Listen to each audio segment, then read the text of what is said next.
Hello students, and welcome to our second video here for nonlinear functions. In our previous video we were introduced to quadratic functions, these things that have an x squared term, and when they're graphed they form a parabola. Now there are all sorts of physical properties that are associated with a parabola, and one of those that we're going to see fairly regularly is this sort of ballistic or projectile motion, when something is thrown up into the air. Right? The path that it will trace will be a parabola of sorts, or if I model its height over time, that graph will produce a parabola, a quadratic function. And we're going to look at some problems based on those. So very often it's the vertex that's the solution to these things, but nonetheless, we'll see how they vary.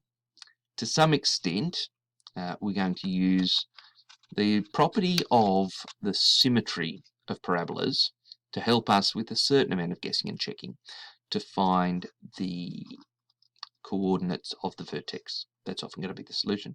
Let's see how that goes. In this example, right, we've got the height of a ball in meters. Right, the ball's thrown upwards, and we have this equation h equals 30t minus 5t squared. T is seconds, h is meters. I notice it's a negative 5t squared. That makes it concave down. That makes sense. Ball goes up, ball goes down. We're going to draw a graph. I'm going to start with the table of values. I have elected to go from 0 upwards. Right? I'm going to calculate the height every second for this. I went up to 7 because, well, you'll see it works out fairly well. Given a question like this, it can be a bit hard to know. But a certain amount of guess and check. Put some numbers in. Don't space them too far apart unless otherwise told. Don't go for like 10, 20, 30, 40, 50 because you might find that there's not enough detail in that. Anyway, there's my table of values. I'm going to start substituting t in. T, of course, is the independent variable because it's on the top row. It's what we use to calculate the height. I'm going to calculate the height based on the time. That makes the height dependent on the time. It makes the time independent of the height. So filling these things out, 30 times 0 minus 5 times 0 squared is of course 0. 30 times 1, 30, minus 5 is 25, and so on. We're going to do these things here. Fill out that table of values. Now, you can see the symmetry, 0 and 0, 25, 25, 40 and 40 and 45 here. Looks like that's the centre. What's going to happen here? Well, at t equals 7, I get negative 35. Ball was thrown up into the air. It makes sense that it begins at a height of 0, and that's where it began. It goes up in the air, it comes back down. It's a height of 0 again. Unless that ball is burying itself 35 metres in the ground, my model stops working at that point. So let's just scrub that one off. Let's just use our table of values from 0 to 6, because after that, it stops making sense. So there's my table of values. Now here's a little graph. I think my head's in the road. Let's move it out of the way here. So we're going to graph this. 0, 0. Yep, there we go. 0, 0. Then 1, 25.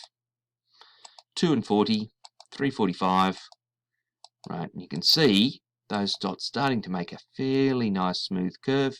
I'm going to draw a smooth curve through them, and that's going to describe the height of my ball at different times from 0 to 6 seconds.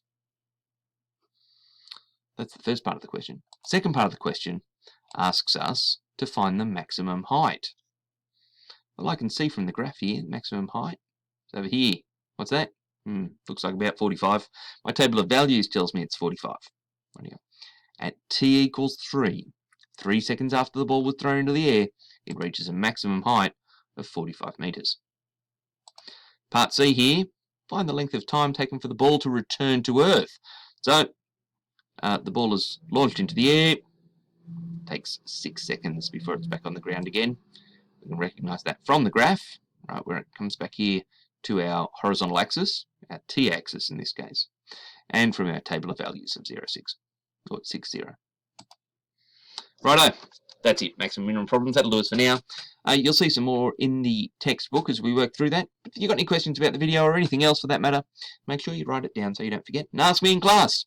Okay, Thanks, students. See you then.